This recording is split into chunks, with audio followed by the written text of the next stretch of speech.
Adventures ரோட்னாலே எல்லாருமே SUV காரை தான் நோக்கி போவாங்க. அது ஏன் அப்படி போறாங்க அப்படின்னு பார்த்தீங்கன்னா, அதுல இருக்கக்கூடிய கிரவுண்ட் கிளியரன்ஸ். ஸோ இந்த கிரவுண்ட் கிளியரன்ஸ் எதுக்காக குடுத்திருக்காங்க? இதனால நமக்கு என்ன பெனிஃபிட்? அண்ட் இதனால இருக்கக்கூடிய டிஸ்அட்வான்டேஜ் என்ன? இது எல்லாம் தான் இந்த வீடியோல பார்க்க போறோம். நீங்க பார்த்திருக்கிற காஃபி ஜேர்ஸ் இன் 60 செகண்ட்ஸ். இப்போ வீடியோக்குள்ள போகலாம். இப்ப இருக்கக்கூடிய கரண்ட் ட்ரெண்ட் படி இந்தியன் சைடுல இருக்க எல்லாருமே மேக்ஸிமம் போற கார் என்ன அப்படின்னு பார்த்தீங்கன்னா, காம்பாக்ட் சப் 4 மீட்டர் எஸ்யூவி தான் போறாங்க. ஏன் அப்படின்னு பார்த்தீங்கன்னா, எஸ்யூவி மாதிரி அவ்வளோ பெரிய ஸ்டாண்ட்ஸ் இல்லனாலும், ஹேட்ச்பேக் மாதிரி அவ்வளோ கீழயும் இல்லாம 2ம் கட்டமா இருக்கும். இது எதுக்காக அப்படின்னு பார்த்தீங்கன்னா, மெயினான விஷயம் கிரவுண்ட் கிளியரன்ஸ்.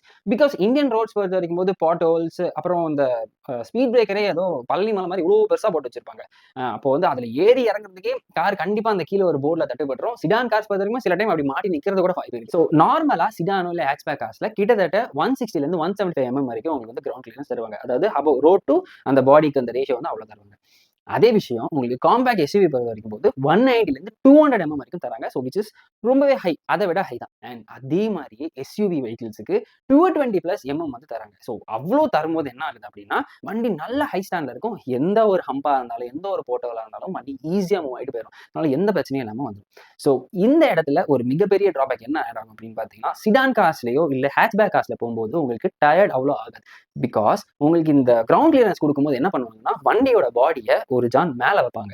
அந்த சஸ்பென்ஷன் ஸ்டிஃபர் சைடுல இருக்கும்போது என்ன ஆகும் அப்படின்னு பார்த்தீங்கன்னா, நீங்க ஹைவேலயோ எதுலயோ ஓடும்போது உங்களுடைய டர்னிங் பொசிஷன்ஸ் இந்த மாதிரிலாம் வரும்போது வண்டி நல்லா குலுங்கும்.